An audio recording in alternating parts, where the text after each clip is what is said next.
Bienvenue pour cette discussion autour d'une tension que je crois pas mal de monde ressent. Est-ce qu'on peut avoir la foi et puis douter en même temps? Si on doute, ça veut dire qu'on manque de foi. Ah, c'est la grande question, n'est-ce pas? Souvent, on voit ça comme deux choses opposées. La foi d'un côté, le doute de l'autre. Incompatible. Oui, c'est l'idée reçue. Exactement. Mais en y regardant de plus près, c'est bien plus nuancé. L'idée aujourd'hui, c'est que, loin d'être ennemis, ils peuvent coexister. Le vrai truc, c'est pas de plus jamais douter, mais plutôt de choisir la confiance, malgré le doute. Intéressant. Alors, explorons ça. Pourquoi on a cette idée que c'est incompatible? On pourrait peut-être commencer avec des exemples. Jean le Baptiste, par exemple. Tout à fait. Jean le Baptiste, c'est celui qui dit « Voilà l'agneau de Dieu » en parlant de Jésus. Un acte de foi prophétique énorme, carrément. Mais plus tard, qu'est-ce qui se passe? Il est en prison, dans une situation difficile, quoi. Et il envoie ses disciples demander à Jésus « C'est bien toi, le Messie, ou on doit en attendre un autre ?» Ah oui, c'est vrai, son assurance de départ, ça ne l'a pas empêché de se poser cette question hyper profonde. Voilà. Et il n'est pas le seul. Prends Abraham. On l'appelle le père de la foi. Oui, Et pourtant, lui aussi, il a eu ses doutes. Face à la promesse d'avoir un fils avec Sarah, il a douté. Il a même pensé à une autre solution. donc même les grands noms, ils ont connu ça. Ça nous amène peut-être à la nature de la foi elle-même. Le texte aux Hébreux chapitre 11, Exactement. Hébreux 11, verset 1. Ça décrit la foi comme une ferme assurance des choses qu'on espère, une démonstration de celles qu'on ne voit pas. Le mot important ici, c'est démonstration ou preuve. mais une preuve de ce qu'on ne voit pas. Comment ça marche? Ça semble un peu contradictoire, non? Justement, c'est là tout le truc. Une preuve, on en a besoin quand il y a une incertitude, un doute, une controverse. Pour le soleil qui se lève, on n'a pas besoin de foi, on le voit. D'accord. La foi, elle intervient là où les choses sont invisibles, incertaines. C'est précisément dans cet espace que le doute peut naître. Donc, le doute, c'est presque le terrain de jeu naturel de la foi, en quelque sorte. Ah, je vois. Donc la question clé, c'est pas tant est-ce que je doute, mais plutôt qu'est-ce que je fais de ce doute? C'est exactement ça. Il y a une différence énorme entre un doute honnête, celui qu'on apporte à Dieu avec ses questions, et puis l'incrédulité, le refus de faire confiance, de désobéir. Ça, c'est autre chose. Ça, c'est contraire à la foi. Ok. Prenons Esdras. C'était un scribe, un chef religieux après l'exil à Babylone. Il devait retourner à Jérusalem, un voyage dangereux. Il dit au roi perse, non, non, pas besoin d'escorte militaire. Dieu va nous protéger. Waouh, quelle affirmation de foi. Mais quand il s'est retrouvé face au danger réel du voyage, il a tenu bon sans flancher. Eh bien, le texte suggère qu'il a eu peur. Une forme de doute sur comment ça allait se passer, quoi. Hmm. Mais sa réaction, ça n'a pas été de renier sa confiance. Au contraire, Il a fait quoi alors? il s'est tourné vers Dieu. Il a appelé un jeûne, il a prié très fort avec tout le groupe, demandant un voyage en sécurité. Sa réponse au doute, c'était l'humilité, la prière et un choix renouvelé de faire confiance. Et Dieu a répondu. C'est une belle histoire. D'ailleurs, pardon de faire une petite pause, mais on aurait besoin d'un petit coup de pouce pour que cette discussion soit partagée. Si ce qu'on dit résonne, un petit j'aime, un partage ou s'abonner, ça aide vraiment. Et laisser un mot positif en commentaire, ça fait toujours du bien. Merci beaucoup. Revenons à cette idée de confiance active. Oui.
C'est une belle histoire. D'ailleurs, pardon de faire une petite pause, mais on aurait besoin d'un petit coup de pouce pour que cette discussion soit partagée.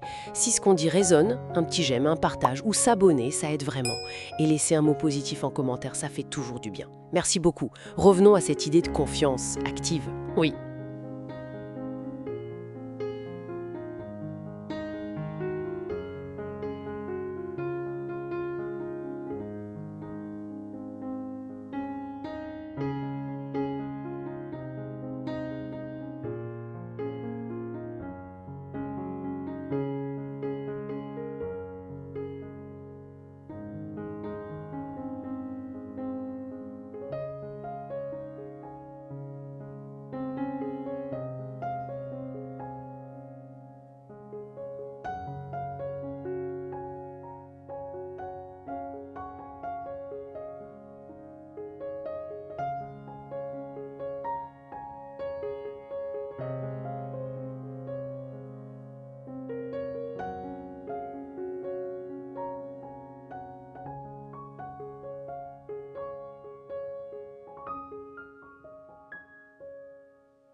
C'est une belle histoire.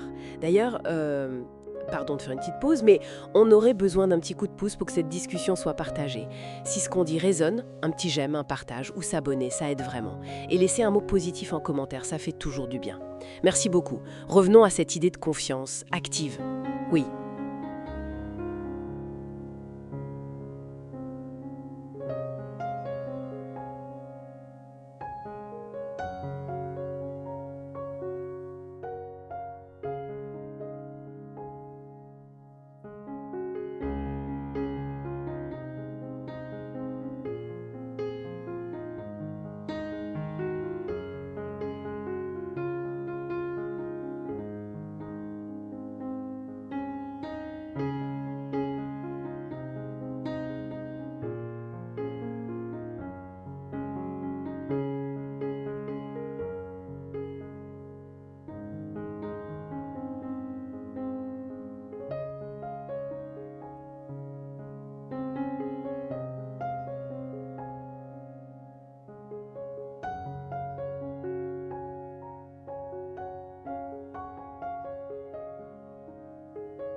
Voilà. C'est un peu ça, la confiance en Dieu. C'est pas forcément ne pas avoir peur, ne pas avoir de doute.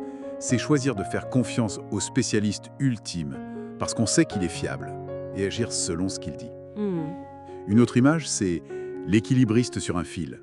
Croire qu'il peut traverser, c'est une chose. Oui, intellectuellement. Mais lui faire confiance au point de monter sur ses épaules pour traverser avec lui, c'est ça la foi qui agit.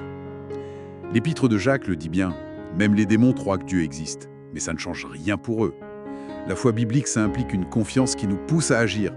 C'est vraiment essentiel de comprendre ça.